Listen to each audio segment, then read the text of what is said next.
মটরশুঁটির গাছ রয়েছে, সাথে এখানে ধনিয়া, আর এগুলো পেঁয়াজের চারা, পেঁয়াজের পুলি বলা হয় আমাদের এখানে।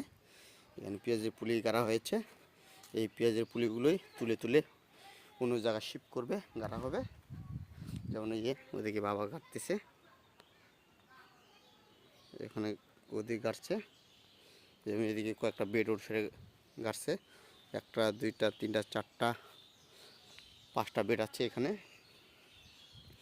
এই পেঁয়াজগুলোই আমাদের সারা বছরের চাহিদা পূরণ করবে। এখানে রসুনটা আছে, এই রসুনটাও সারা বছরের আমাদের রসুনের চাহিদা পূরণ করবে। আর এই এগুলো বলা হয় মাথা কাটা পেঁয়াজ।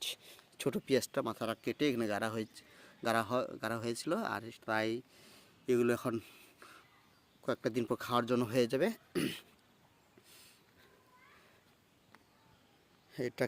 এই পেঁয়াজটা এখন চলবে, এটা আশ্বাস হতে হতে এগুলো হয়ে যাবে।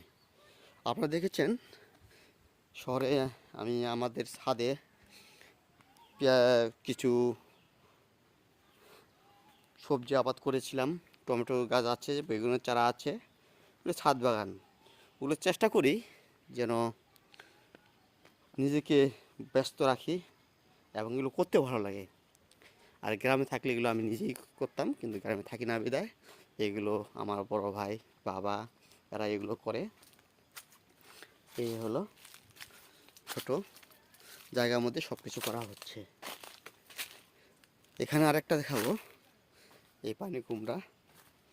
এই পানি কুমড়াটা কত সুন্দর হয়েছে। এই পানি কুমড়া এখানে আর কয়েকটা হচ্ছে। এটা মাচা দিলে, জাংরিতে দিলে এটা আরও ভালো হতো, কিন্তু জাংরি দেয়নি। এভাবেই হচ্ছে। এই হলো গ্রামের বাড়িতে চাষাবাদের ছোট্ট একটা আপডেট দিলাম। এসব আমরা করছি, সারাদিনে এসব নিয়ে ব্যস্ত থাকা হয়। আমি বাসায় এসেছি 3 দিন হলো। 3 দিনের মধ্যে 4 দিন, আজকে 4 দিন, আজকে চলে যাব। 3 দিনের মধ্যে 3 দিনে আমি আলু খেতে পানি নিয়েছি।